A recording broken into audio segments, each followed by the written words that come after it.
Good morning students, मैं Mrs Ritu Dinesh आपका yes coaching classes में स्वागत करती हूँ। हम जो 12th क्लास का टॉपिक कर रहे हैं वो है कोऑर्डिनेशन कंपाउंड। और कोऑर्डिनेशन कंपाउंड में जो आज हम पढ़ेंगे वो हम पढ़ेंगे लिमिटेशंस ऑफ वीपीटी। देखिए लिमिटेशंस ऑफ वीपीटी में क्या क्या है। लिमिटेशंस ऑफ वीपीटी मीन्स क्या क्या चीजें हैं जो बैलेंस बॉन्ड थ्योरी है वो अच्छे से एक्सप्लेन नहीं कर पाई। तो फर्स्ट है कि VPT can not explain the spin free या spin formation. VPT can not explain the formation of inner orbital और आउटर ऑर्बिटल। स्पिन फ्री, यहाँ स्पिन में हम कह सकते हैं कि वीपीटी एक्सप्लेन नहीं कर पाई कि इनर और आउटर ऑर्बिटल की फॉर्मेशन क्यों होती है। होती तो है बट एक्चुअली होती क्यों है। Second, VPT can not explain the colour properties of the compound. Valence bond theory से हमें कंपाउंड की कलर प्रॉपर्टीज भी पता नहीं चला। ये तो पता चला कि कलर है बट कौन सा कलर है ये इसका हम पता नहीं लगा सके। Third, VPT can not explain the quantitative magnetic moment कि क्वांटिटी उसकी कितनी आएगी या वो क्यों टेम्परेचर, जैसे हम हाई टेम्परेचर करते हैं या लो टेम्परेचर करते हैं तो उसका मैग्नेटिक मोमेंट है वो वेरी कर जाता है, अलग अलग हो जाता है हाई और लोअर टेम्परेचर पर। ऐसा क्यों होता है? तो इन सारी चीजों को जो वीपीटी है वैलेंस बॉन्ड थ्योरी उसको एक्सप्लेन नहीं कर पाए। तो चलिए लिखते हैं। फर्स्ट क्या हो गई, valence bond theory can not explain the formation of cannot explain the formation of inner and outer orbital। Inner और आउटर ऑर्बिटल की फॉर्मेशन क्यों होती है एक्सप्लेन नहीं कर पाई। सेकंड क्या है, VPT can not explain the color properties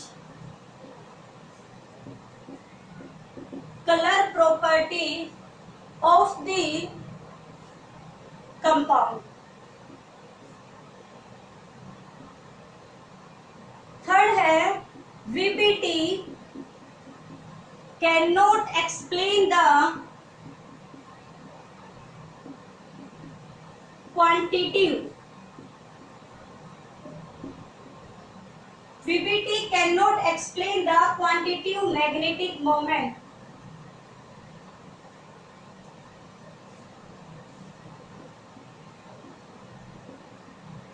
fourth है, VPT cannot explain the distorted structure, मतलब जो स्ट्रक्चर चेंज हो रही है ना, क्या पेयरिंग और पेयरिंग नहीं होने के कारण जो हाइब्रिडाइजेशन में जो स्ट्रक्चर चेंज हो रही है उसको एक्सप्लेन नहीं कर पाई ऑफ द कंपाउंड। फिफ्थ जो है वो ये है, वीपीटी कैन नॉट एक्सप्लेन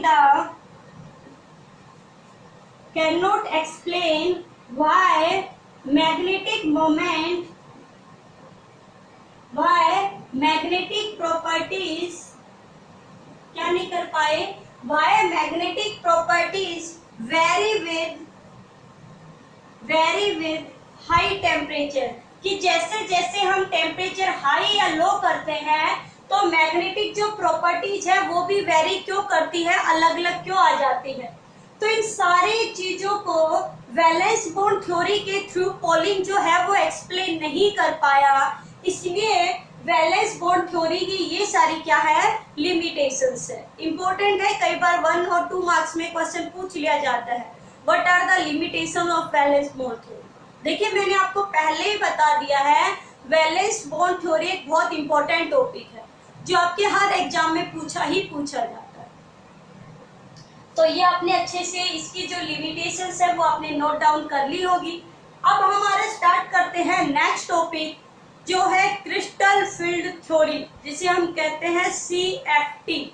क्योंकि जब ये क्या हो गया, वीपीटी में ये सारी जो लिमिटेशंस आई, तो ऑब्वियसली इन लिमिटेशंस को दूर करने के लिए कोई ना कोई न्यू थ्योरी तो आएगी, और इन लिमिटेशंस को दूर करने के लिए, रिमूव करने के लिए, हटाने के लिए जो नई थ्योरी आई, इस थ्योरी को हम कहते हैं क्रिस्टल फील्ड थ्योरी, CFT। तो चलिए अब हम पढ़ते हैं CFT के बारे में।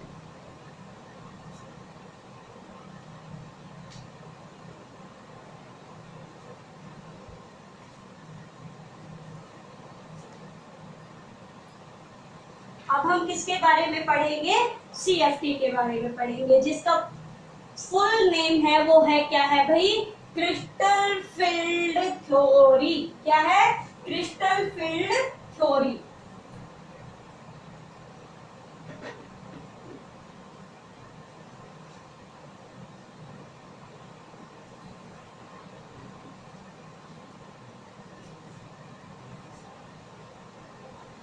अब हमारा जो टॉपिक है वो है क्रिस्टल फील्ड थ्योरी, CFT। ये जो प्रॉपर्टी है जो एक्सप्लेन नहीं कर पाया था वीपीटी, उन सभी प्रॉपर्टीज को एक्सप्लेन करेगा CFT। तो CFT क्या है पहले देख लीजिए। इट इज गिवन बाय बैथे, इसे बैथे और वैन लैक ने दिया था, एंड वैन लैक। फिर एक्चुअली CFT क्या कहती है, क्रिस्टल फील्ड थ्योरी, यानी बैथे और वैन ब्लैक क्या कहते हैं कि जो सेंट्रल एटम है ना और लिगैंड है, उसके बीच में कोई इंटरमिक्सिंग नहीं है ऑर्बिटल की। जैसा हमने पढ़ा था भाई, हमने क्या पढ़ा था वीबीटी में, वैलेंस बॉन्ड थ्योरी में, कि देयर इज इंटरमिक्सिंग या overlapping of the central metal atom and the ligand atom, कि लिगैंड एटम और सेंट्रल मेटल का जो ऑर्बिटल होता है उसका इंटरमिक्सिंग होता है। तो CFT कहती है कि कोई इंटरमिक्सिंग नहीं होती, यानी कोई कोवलेंट बॉन्ड की फॉर्मेशन नहीं होती। जो सेंट्रल मेटल एटम के और लिगैंड के बीच में जो अट्रैक्शन है वो इलेक्ट्रोस्टैटिक अट्रैक्शन है, इलेक्ट्रोस्टैटिक फोर्स ऑफ अट्रैक्शन। यानी क्रिस्टल फील्ड थ्योरी क्या कहती है कि सेंट्रल मेटल एटम के ऑर्बिटल में और लिगैंड के ऑर्बिटल में ओवरलैपिंग ना होकर इलेक्ट्रोस्टैटिक फोर्स ऑफ अट्रैक्शन होता है।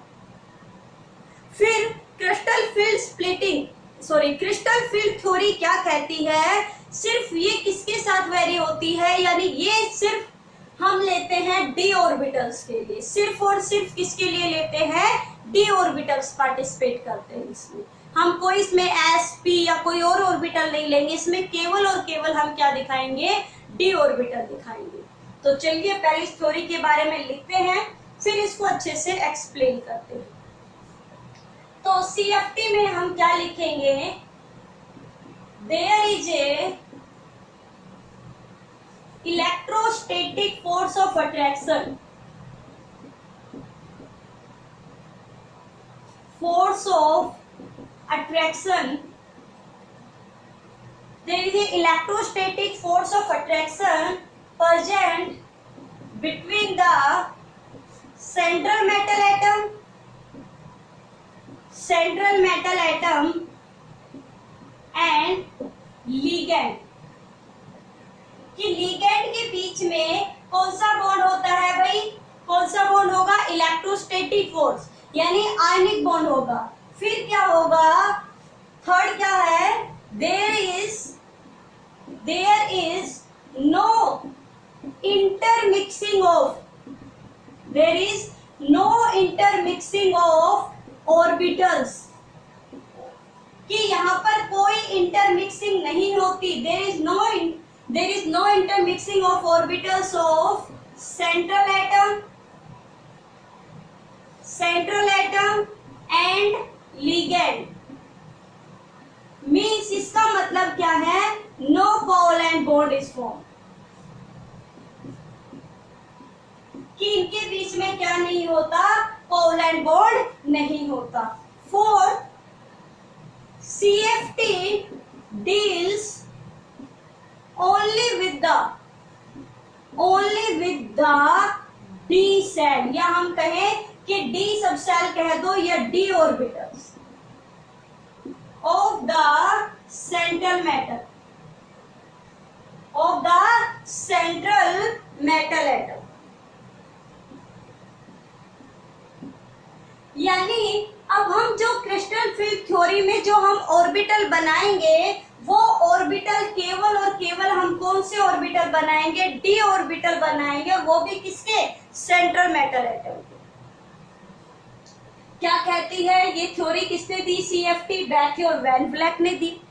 क्यों दी, कि जैसे जो कलर प्रॉपर्टीज को एक्सप्लेन करने के लिए और स्पिन, इनर और आउटर ऑर्बिटल बताने के लिए, मैग्नेटिक मोमेंट बताने के लिए, ये बताने के लिए कि वो टेम्परेचर के साथ वेरी क्यों होते हैं, एक न्यू थ्योरी दी गई जिसे हम कहते हैं सीएफटी। सीएफटी को दिया बैथे एंड वैन ब्लैक ने।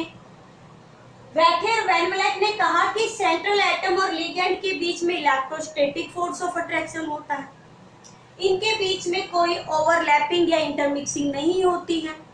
फोर्थ, कि जो सीएफटी है क्रिस्टल फील्ड थ्योरी, ये डील करता है only with the D orbital, और वो भी डी ऑर्बिटल किसके, of the central metal atom. अब कैसे ये डी ऑर्बिटल के साथ ही डील करता है ये अब हम पढ़ेंगे। तो ये सारे पॉइंट आपने नोट डाउन कर लिए हो। तो चलिए कि कैसे हम सीएफटी करेंगे अब ये देखते हैं। तो सबसे पहले हम देखते हैं क्रिस्टल फील्ड थ्योरी, फिर ऑफ ऑक्टाहेड्रल कॉम्प्लेक्सेस। तो आप ये तो जानते हो एज द लिगेंड, कि लिगेंड और मेटल है, according to CFT the ligand and the metal form the electrostatic force of attraction.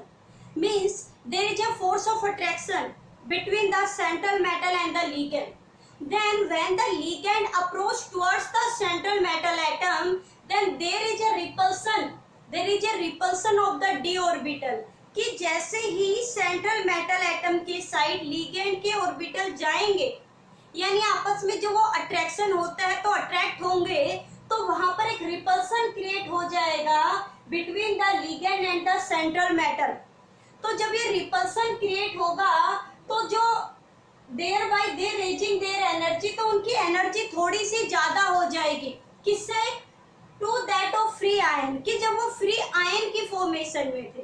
भाई हमने पढ़ा है ना कि जैसे हम पढ़ते हैं, एक बार तो हमने निकल की लिखी थी मान लो, और दूसरी बार हम लिखते हैं Na+2 की।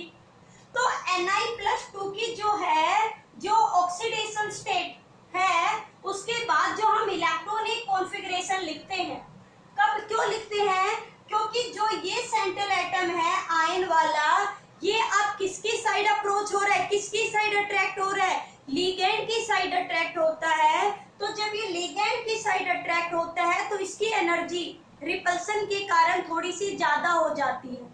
जैसे अगर इसके डी ऑर्बिटल हम यहाँ बनाते हैं, तो इसके डी ऑर्बिटल थोड़े से ऊपर बनाएंगे Na+2 के।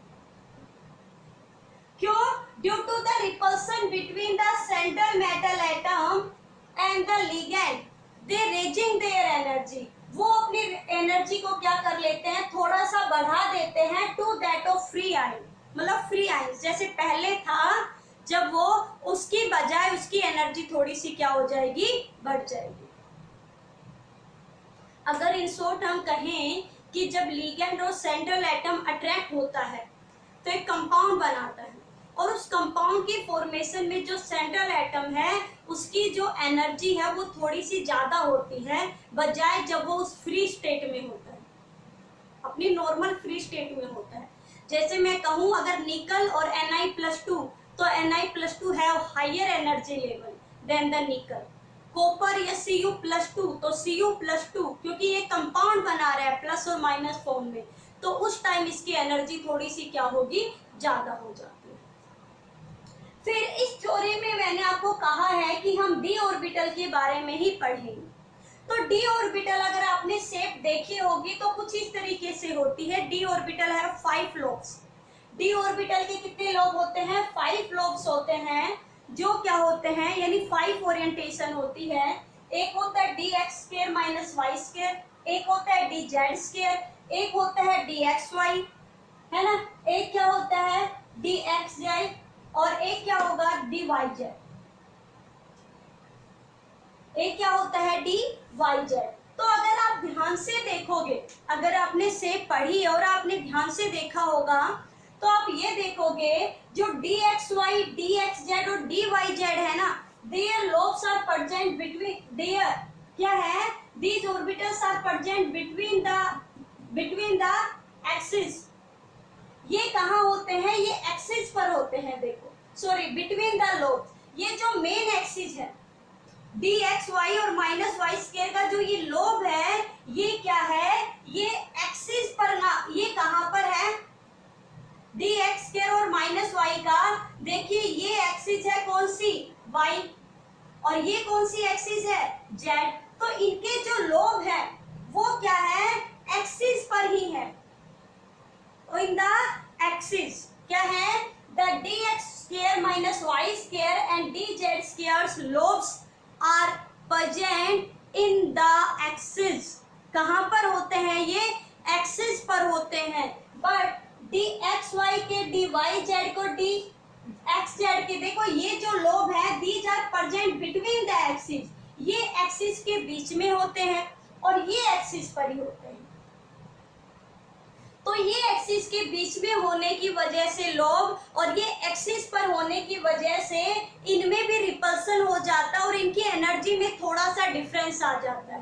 इन तीनों की लगभग सेम एनर्जी हो जाती है और इन दोनों की एनर्जी इन तीनों की बजाय ज्यादा हो जाती है। इन तीनों की बजाय क्या हो जाती है, ज्यादा हो जाती है। तो लिखिए, क्या लाइन लिखोगे, नोट डाउन कीजिए। There is also a repulsion between the d cells, d subcells या d orbitals, because dxy, dxz and dyz orbitals have lobes are present in between the axis, and the orbital dx square and y square and dz square lobes are present in the axis, so there is a energy difference between them, इसलिए इनके बीच में एक energy difference आ जाएगा, ठीक है। And these two have higher energy than this, यानी हम क्या लिखेंगे, then dx square and y square and the dz square and have higher energy than dxy, dxz and dyz। ये लाइन लिखोगे कैसे, अब मैं आज आपको बना के दिखाती हूँ, कल इसमें हम इलेक्ट्रॉन क्या करेंगे, फिल करेंगे। तो चलिए एक शेप आपको बना के दिखाती हूँ कि कैसे मैं कह रही हूँ कि सेंट्रल एटम के पास हायर एनर्जी होगी, कैसे नहीं होगी, ये चीजें अभी हम पढ़ेंगे।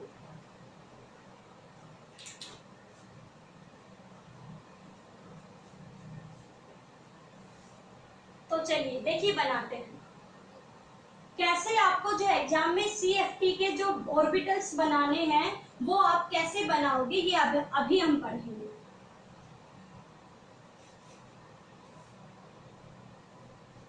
ठीक है, देखिए ये जो d ऑर्बिटल है, मान लो ये d ऑर्बिटल है, 1 2 3 4 5, ये है जब मेटल अपनी मेन स्टेज में होता है, फ्री आयन का होता है। जैसे निकल है तो सिर्फ निकल का है, न कि +1 या +2 का। तो जैसे ही मेटल क्या होगा, जैसे ही क्या होता है कि मेटल कौन सी, एक रिपल्सन होता है सेंट्रल मेटल के बीच में और लिगेंड के बीच में, तो जो हायर एनर्जी हो जाती है सेंट्रल मेटल के d ऑर्बिटल की कैसी हो जाएगी, हायर एनर्जी हो जाएगी, जिसे हम कहते हैं डी जनरेट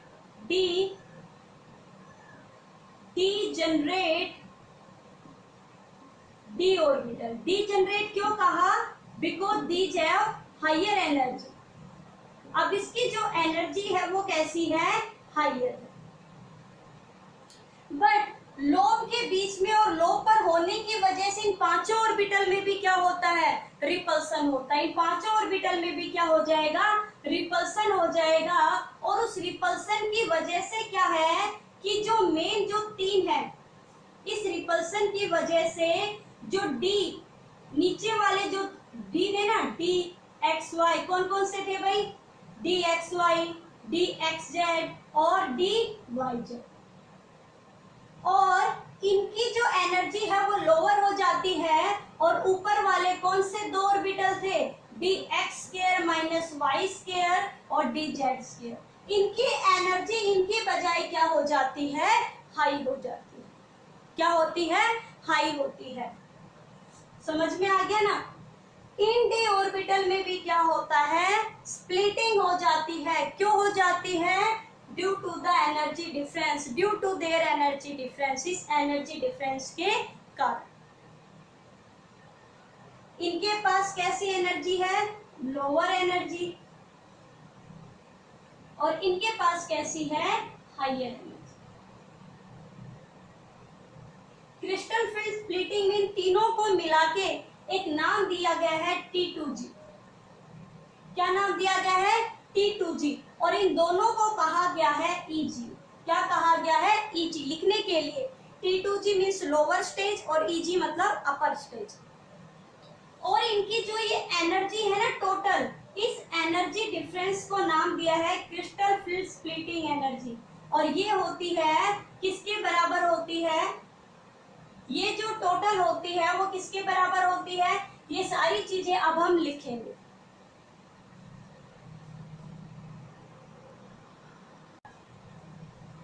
हाँ, तो ये जो टोटल एनर्जी डिफरेंस है ये होती है 10dq, ये टोटल।